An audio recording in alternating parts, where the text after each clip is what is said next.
오늘 본문은 노아의 아들들 셈과 함과 야벳의 족보가 등장을 합니다. 야벳의 족보를 보면 야벳의 후손들은 주로 이스라엘 북쪽, 터키와 지중해 쪽 그쪽으로 퍼져 살았음을 알 수 있습니다. 함의 족보를 보면 함의 후손들은 주로 이스라엘 남쪽, 아프리카 쪽으로 퍼져 살았음을 알 수 있습니다. 그리고 셈의 족보를 보면 셈의 후손들은 중동 쪽에 이쪽에 퍼져 살았음을 알 수 있습니다.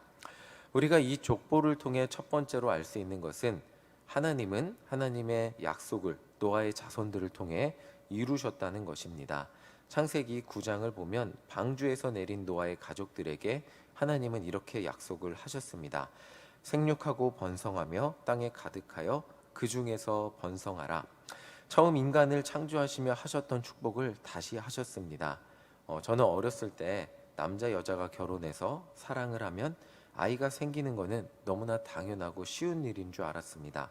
저희 친가는 6남매고 저희 외가는 10남매이기 때문에 저희 이모들 그리고 삼촌들 고모들을 보면서 결혼을 하면 당연히 어렵지 않게 애를 많이 낳는 줄 알았습니다. 그런데 저는 아내와 결혼을 하고 5년 동안 아무 이유 없이 아이가 생기지 않았습니다.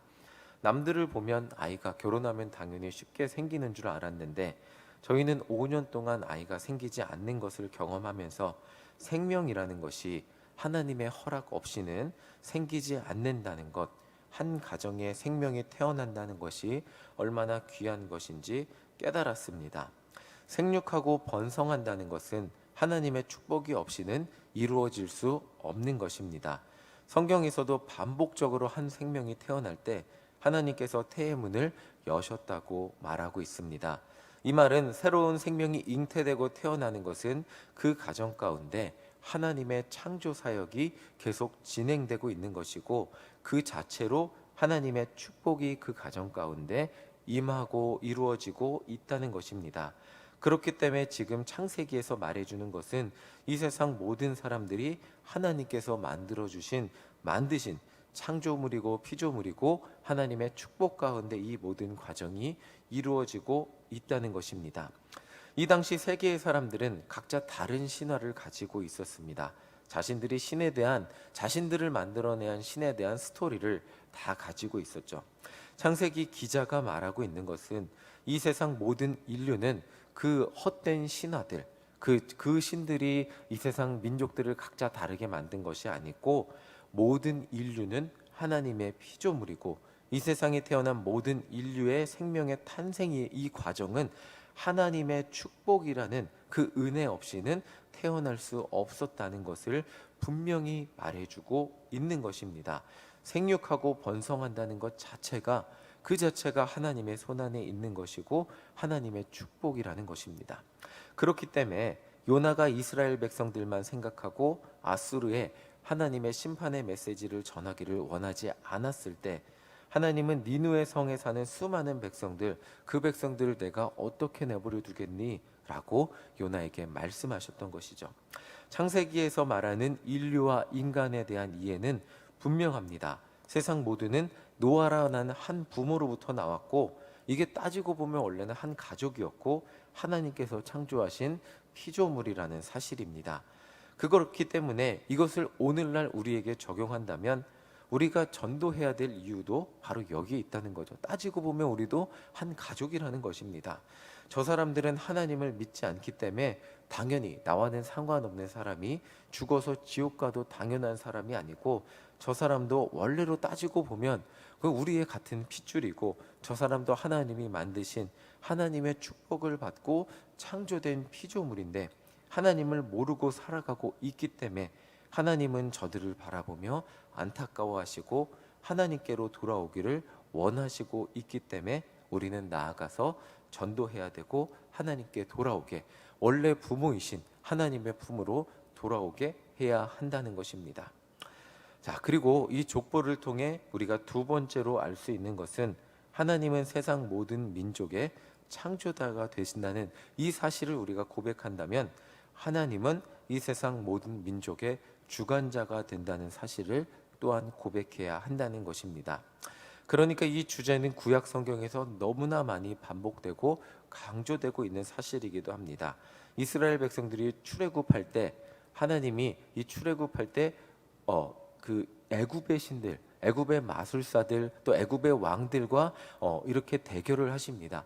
그 가운데 승리하신 분은 하나님이심을 당연히 알려주고 있습니다. 이스라엘 백성들이 강대국에 멸망당했을 때도 그 강대국의 왕의 신상에 절하라고 하지만 그 신상에 절하지 않았을 때도 그들은 다니엘의 세 친구는 그 맹렬한 불 가운데서도 다니엘은 사자굴 속에서도 어떤 강대국들의 신들의 위협 앞에서도 하나님의 자녀 백성들은 유일하신 하나님께서 살게 하시고 또 하나님의 그들이 살았을 때 하나님이 살아계심을 나타내셨습니다. 다른 모든 신들은 사람들이 만들어낸 허구의 이야기에 불과하나 하나님은 오늘도 살아계셔서 온 세상을 주관하시고 만물을 다스리시고 이 세상 모든 민족을 하나님의 섭리 가운데 다스리시고 주관하신다는 사실을 알려주고 있다는 것입니다.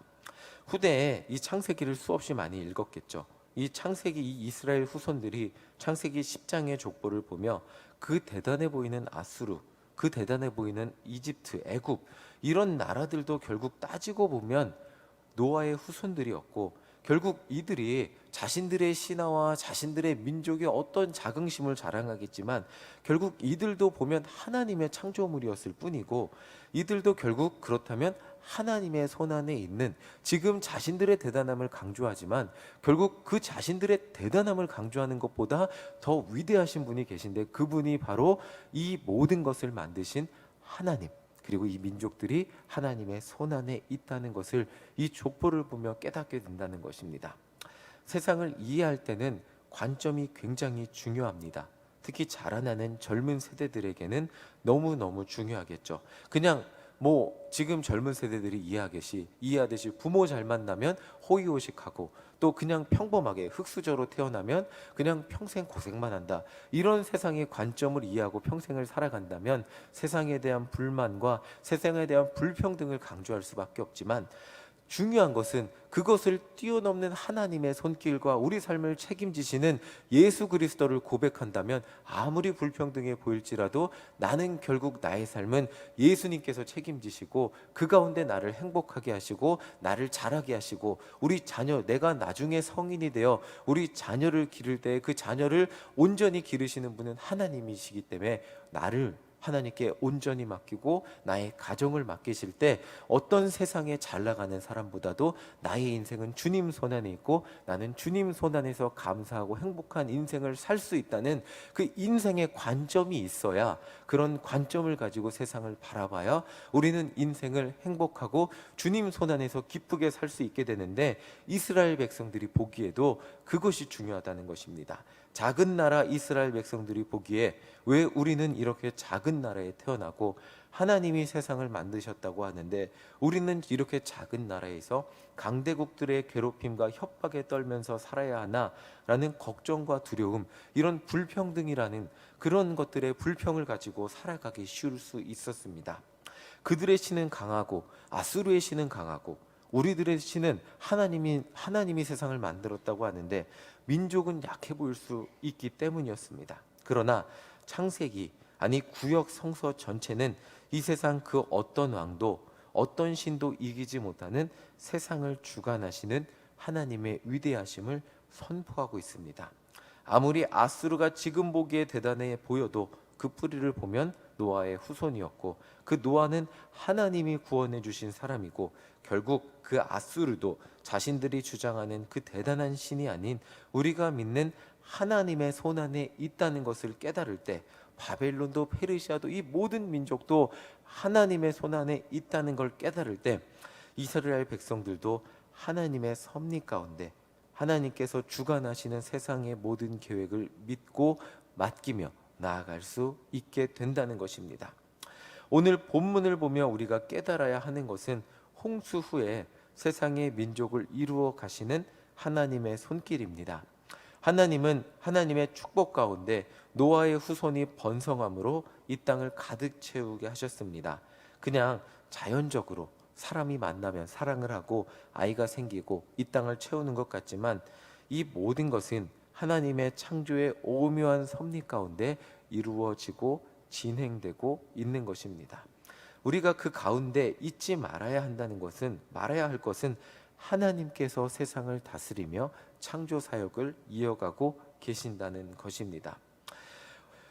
하나님은 이 세대를 이어가며 또 이 세상을 이어가며 세대가 이어지며 세상을 다스리고 계십니다. 하나님은 오늘도 살아 계셔서 새로운 생명이 이 땅을 채우게 하시고 이 세상을 그 생명이 채우게 하심으로 다스리고 계십니다. 살아가면서 우리는 많은 것들을 대단하게 여기며 살아갑니다. 돈이 대단해 보이고 명예가 대단해 보이고 권력이 수많은 것들이 대단해 보일 수 있습니다. 그러나 이 모든 것들은 하나님의 손 안에 하나님의 섭리 안에 있는 것임을 기억해야 할 것입니다. 이 모든 것들 하나님이 이루실 때 번성할 수 있는 것이고 하나님이 아니라고 하실 때 쇠퇴할 수밖에 없는 것입니다. 이 모든 것이 우리가 주관자 하나님을 깨닫는다면 우리가 부러워야 할 것은 세상 부귀영화가 아닌 언제나 우리의 생사화복을 주관하시는 하나님의 손을 바라보아야 한다는 것입니다. 이스라엘 백성들이 보기에 아수르가 대단해 보였듯 저도 미국이 대단해 보였습니다. 미국에 가기 전까지는 세계 최고의 강대국 미국이 얼마나 대단해 보여요. 미국에 그런데 가서 실제로 살아보고 경험해 보니까 제가 매 설교할 때 그 메일룸 보스라 그러잖아요. 레이몬드를 많이 얘기했는데 레이몬드한테 매번 얘기하면서 얘기했어요. 세계에서 가장 잘 사는 나라 미국이 내가 생각했던 것과 다르다. 왜 워싱턴 DC에 가면 노숙자가 이렇게 많고 그 노숙자들이 나라에서 많이 먹여줘요. 그런데 그들이 없는 게 있어요. 이빨이 없어요. 네. 치과 진료는 무료로 안 해주기 때문에 이빨은 거의 없어요.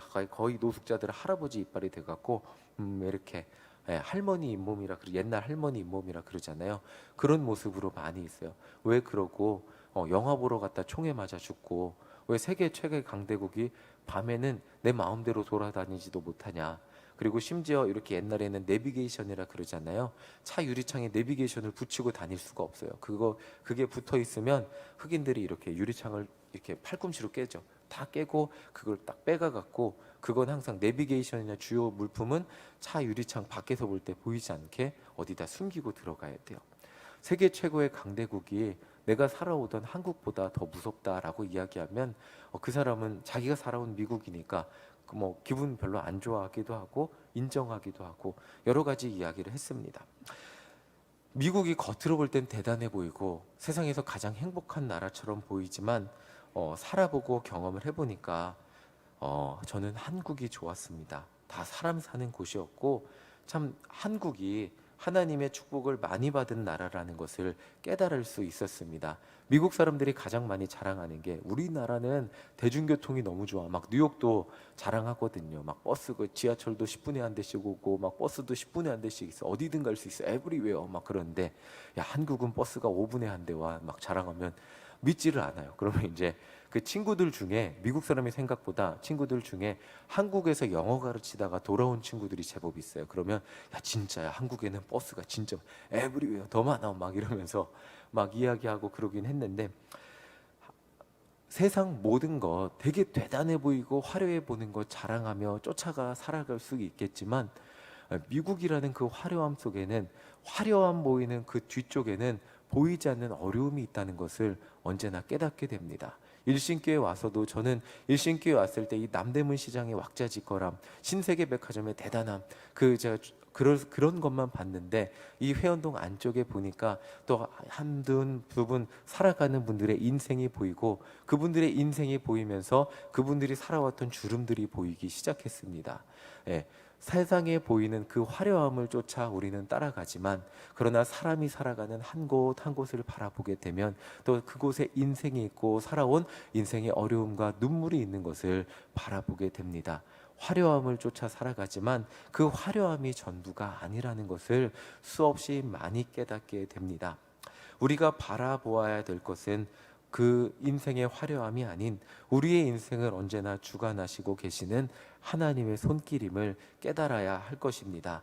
이 세상 대단해 보여도 결국 이 세상 모든 것의 그 결국에 계획은, 그 모든 것을 주관하고 계시는 분은 하나님의 손길입니다. 그것을 기억하며 오늘도 우리가 의지해야 될 것은, 우리가 바라보며 추구해야 될 것은 하나님 내 인생에 저 화려함을 주세요가 아닌 나의 인생을 하나님의 손 안에서 하나님이 주시는 가장 큰 기쁨과 은혜의 삶을 살게 하여 주시옵소서. 이 노아의 족보를 하나님께서 주관하시고 이루셨고, 결국 셈의 자손을 통해 아브라함이 태어나게 하시고 이스라엘 백성을 이루시고 하나님의 구원의 역사를 이루어 가셨듯이, 우리 나의 자손을 통해 그런 아수르의 화려함이 아닌 하나님의 구원의 역사를 이루어가는 그런 은혜의 족보를 우리의 가문 가운데 이루어 주시옵소서라고 고백하는 우리 모두가 되시기를 간절히 소망합니다. 화려함과 잘남은 언젠가 쇠퇴하기 마련이지만 하나님의 구원의 족보는 지금까지 이루어졌음을 기억하며 오늘도 우리를 통해 하나님의 구원의 역사를 이루어 가시고 믿음의 가정을 이루어 가실 그 하나님의 손길을 기대하며 기도하고 승리하는 우리 모두가 되시기를 간절히 소망합니다. 아멘. 우리 이 시간 함께 찬송하겠습니다. 찬송가 28장 함께 찬송하겠습니다.